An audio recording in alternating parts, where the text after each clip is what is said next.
Kedves Gyuri, tavaly jelent meg az önéletrajzi köteted, idén februárban egy magasrangú lengyel irodalmi kitüntetést kaptál, és idén bő egy hónap múlva, április 3-án ünnepled a 91. születésnapodat.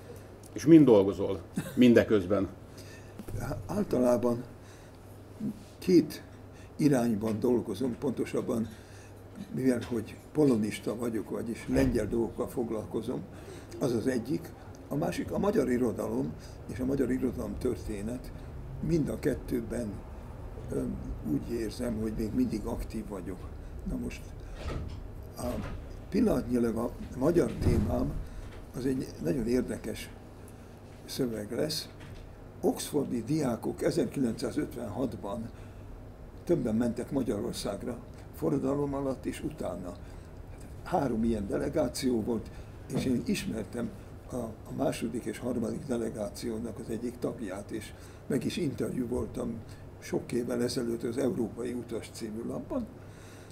Erről írok most angolul egy szöveget, még nem tudom, hogy hol fogom közölni. A másik, az viszont összefügg Kerényi Gráciával, aki a lengyel irodalomnak volt egy kiváló fordítója, és most ünnepeljük április végén az ő 100 éves születésének 100 éves évfordulója.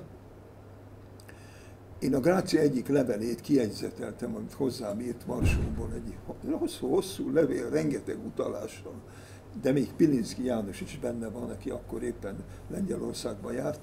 Tehát egy nagyon érdekes, irodalomtörténetileg érdekes anyag, amit már tudom is, hogy hol szeretnék közölni a Kortárs című lapban. Ezt ők még nem tudják, de én még nem küldtem el nekik.